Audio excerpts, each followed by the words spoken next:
everybody, my name is Haley James, and if you couldn't tell by the title of this video, I'm going to be talking about my experience as a teen mom. And I wanted to make this video today because I know how scary and just intense it really is, that feeling of being a parent, especially at that age. But when you get thrown, not one baby, but two, it definitely spins it around even more. I don't really know how to put it, like, it really is probably one of the most shocking feelings when you find out you're gonna have twins when you're 16.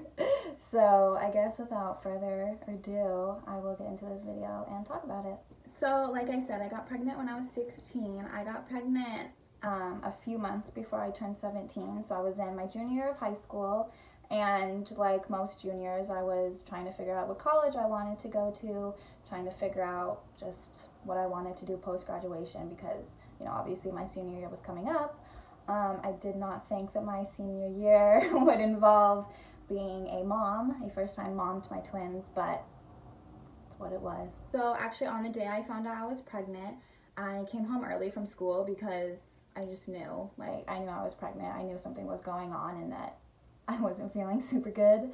So, you know, I got a pregnancy test and I came home at lunch and my mom was home, and as soon as I walked in the door, I just started like bawling. I just started like bawling my eyes out. My mom was like, "What's wrong? What's wrong?" I'm like, "It's fine. I just have anxiety." Like, I need to go take a bath. I need to relax. I need to, like, I don't know. I just have really bad anxiety, Mom. Obviously, well, I did have anxiety, yes, but it's a little bit more than that. And so I went and took my test in the bath, and then I think I was in there for maybe like 20 minutes, and then I left and I went and got into my room, and I was like just sitting there like crying, and I texted my friend Gillian and I was like, "I'm pregnant, Gillian, like I don't know what to do." And I was just like panicking because I knew if my parents found out it would be done. But like 5 minutes after I had gone into my room, my mom was knocking on the door and asking me if I was pregnant. So I couldn't even hide it from her for more than like 10 to 15 minutes. And in a way, I kind of wish I was able to tell her, but instead of like her coming up to me, because I know what it's like to be a parent to a teenager who, you know, is pregnant. But I will say that if you're a parent, talking to the parents out there, if you're a parent and your child gets pregnant, please do not freak out on them. Please do not call up their boyfriend, chew them out, do that. Don't freak out on them. That is the last thing that they need. What they need from you is love and support, and for you to care for them and for you to truly show that, because it is really, really hard when you're 16 and you're thrown this huge life-changing thing at you, and you're like, I don't even know what's going on right now. Like, I'm just now finding out I'm pregnant. Why are you asking me all this? Why are you demanding all this from me? Like, if you, sorry, if you are a parent to a teenager, just a parent in general, don't freak out on your kids. Don't do that. That's literally the worst thing you could do to your kids. So if your child gets pregnant, please come at them with love and compassion. Do not come at them hard and with an iron fist, because that will do no benefit to you now or in the future, really. With that being said, after things had settled with my parents, things definitely got better. I mean, now my parents love the girls, and, you know, they take them all the time, and, you know, my girls love them. But definitely in the beginning, it was such a huge shock for all of us that we were like, we went berserk. After that, you know, when things kind of started to settle, and I was like, all right, like, I'm gonna have a baby, I guess, you know, I'm gonna do it. You know, we made our doctor's appointment, whatever, and I went.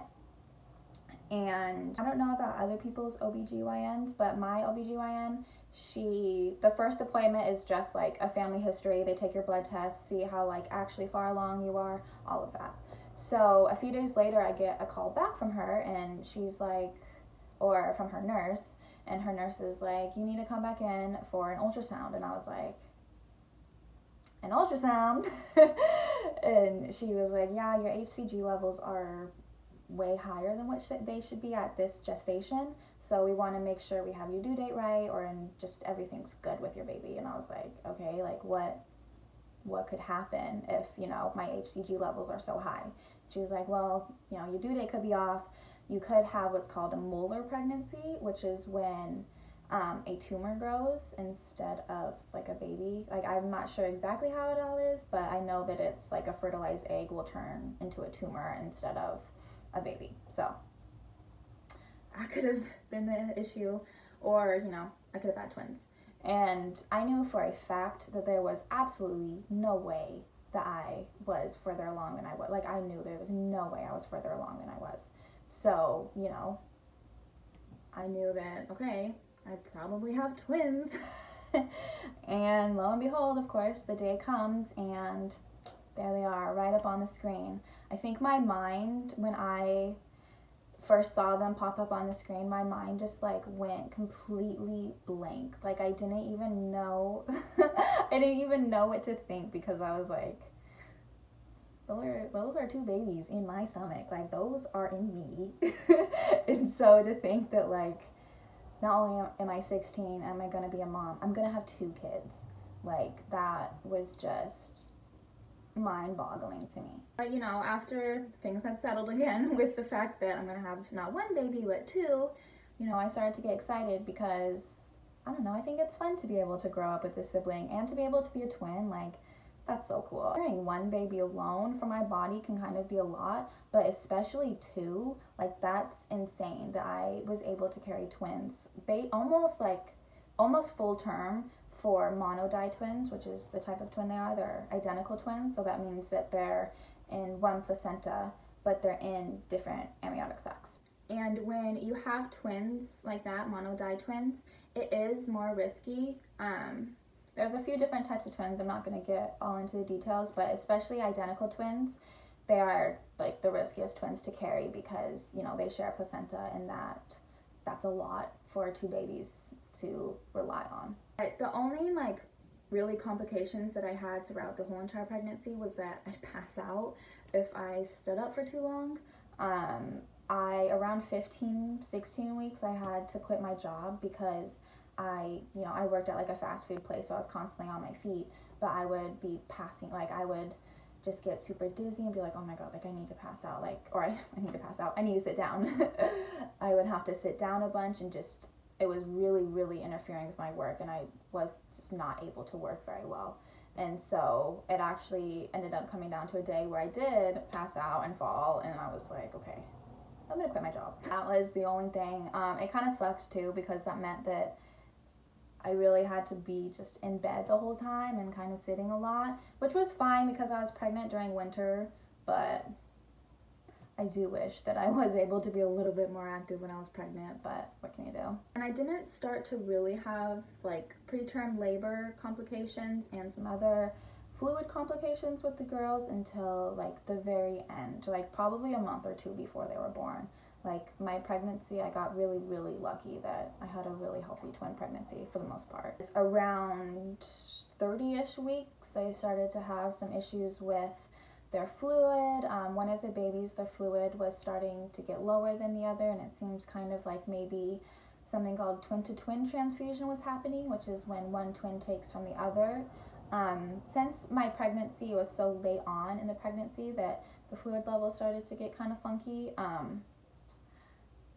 I didn't have like as a severe case as, let's say, somebody who started to develop this in their, you know, early 20 weeks, mid 20 weeks. That can be kind of fatal to the babies. So thankfully none of that started to happen till the very end. So I got very blessed with that. Now, giving birth to twins obviously can be a little bit complicated.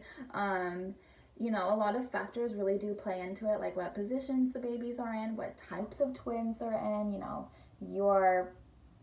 how your pregnancy went. Just everything really matters about how you're gonna have the baby, because sometimes they absolutely will not let you go natural. Like with me, there was no way I could go natural. They were in different positions. I had, you know, some other weird stomach pains going on that we weren't super sure what was going on, and so they were like, we're just gonna do a C-section. So I had a C-section. I don't I don't regret having a C-section. Honestly, it really wasn't that bad. And I say that as having a planned C-section. I had a planned C-section. I was prepared. My body was prepared. I went into it knowing I was going to have a C-section.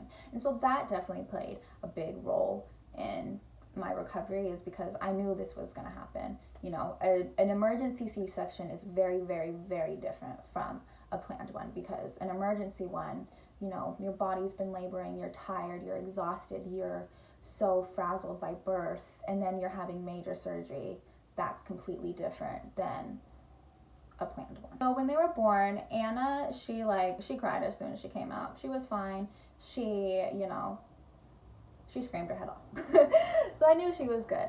But Alice, she took a little bit longer to cry. She definitely was maybe like 5 or so seconds, or, you know, until she started crying. And that definitely is a very scary feeling, especially as a first-time mom. You know, I knew babies cry as soon as they're born, and the fact that my baby wasn't crying, I was like, what's going on? Like, why isn't my baby crying? She did have some lung issues. She was born with a hole in her lung.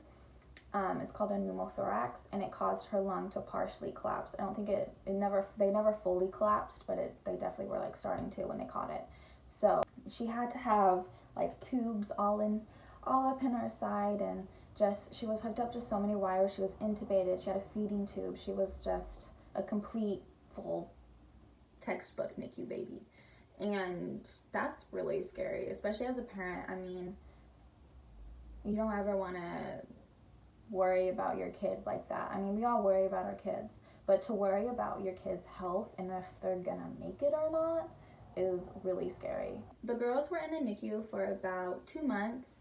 Anna was a month and a half, and Alice was definitely 2 months. She needed to stay in a little bit longer because she had a lot of just developmental kind of delays and wasn't eating right. And even after she left the NICU, she still needed a lot of help, and she even had to go back to the NICU at one point to get the NG tube replaced, and she was on a feeding tube for the first like 18 months of her life. She had an NG tube for about 6 months, and then at 6 months she got a G tube, which is like a feeding tube that they put in your stomach. So, you know, she was on a feeding tube. She had countless amounts of doctor's appointments every week. I mean, I was going to see her doctor and therapists and just everybody at least once a week. I had to drive a couple hours away to a town that had a better children's hospital, and they had even more specialists and even more doctors that could help her and try to figure out, you know, is this a result of her being a preemie? Is this, you know, does she have something actually going on? You know, like she had something going on, but, you know, like physically, is something off with her brain structure? She had to get an MRI. She had to get all this other stuff just to make sure, like, she mentally was okay, basically. And during this whole entire time, I was still in high school. I'm really lucky because the town that I'm from, one of the high schools has a teen parent program, and they also have a daycare on campus. So I was able to go to class, and I was able to feed Alice and not have to worry about training somebody else and making sure, you know, they're feeding her right, not feeding her too fast, too slow. Like, when you feed your kid from a G tube, a lot goes into it, and you have to really make sure, like, you're feeding them correctly, because if you don't, it's really uncomfortable for them, and it's just a complicated way of feeding them, but really it's a life-saving device. Like, it truly is. I mean, I wouldn't have my daughter if feeding tubes weren't a thing. But that program really was like my saving grace in high school, because if I didn't have that, I really don't think I would have been able to graduate. I mean, high school on its own is a lot, and plus 2 babies, just a lot for one person to handle, especially everything else on top of that with Alice and all of her medical needs. You know, I was handling a lot, and I was only 17, and, you know, I was a single mom. I mean, I had my parents' help, but I was a single mom. I was basically taking care of them 24/7. while going to school and trying to just figure out what I'm gonna do after high school. How am I gonna support us? What am I gonna do? Like, obviously I got through it. I mean, Alice is doing great now. I graduated high school on time and with my class. I got like basically straight A's that year, so go me. It was really scary that first year, but after that, like, Alice, you know, she started making a really, really good progress. The recovery that she made from her birth is like amazing, and it's been a great thing to be able to watch and see just her turn from like this tiny little preemie baby that was hooked up to all these little tubes to like this 4-year-old that makes me want to pull my hair out. Like, it's great. After I finished high school, I went to the local community college in my town, and I did 2 years there. And then just recently, about a year ago, I actually moved a couple hours away to a different city to be able to attend a university and finish my degree. So even though, you know, I had my kids at a young age, I was still able to, you know, made all those goals that I had. I remember when I found out I was pregnant, I was like staring at my pregnancy test, and I was like, no matter what, I'm gonna finish high school and I'm still gonna do what I want to do. Like, I'm not gonna let this baby, I mean, at the time I only thought it was one baby, but clearly it wasn't. But, you know, I just kind of thought to myself, like, I'm not gonna let this baby stop me. Like, I'm gonna do what I want to do. Having kids at a young age, really, it's hard. It's really, really hard, and you're gonna go through some shit. Like, you're gonna go through it. Trust me. But I can promise you, if you really put that dedication in and you're like, I'm gonna be a kick-ass parent, and I'm going to do everything that I've ever set out to do, then you're gonna do it. Like, there's no point blank period, you're gonna do it. Just know that just because you had kids at a young age, your life isn't over, truly. Like, you can still go out there and kick ass and be a great mom and do everything that you want to do still. Like, truly, you can do it. And so that's kind of just my biggest message to people, is because even I get down on myself and I'm like, what if I'm not able to do this? Like, what if I can't do this? Like, what if I can't? And it's like, looking back on everything, even in like everybody else's life, like your life, like look back on everything that you've gone through and like your hardest days and being like, oh my God, I cannot get through this. I cannot get through this. But you did it. You're here now. You got through it. Just because somebody looks at you and is like, oh, you did this. This means you're this. Oh, you did this. This means you're this. That's so not true. So not true. I had twins, one with a medical need, and I still got to where I am today.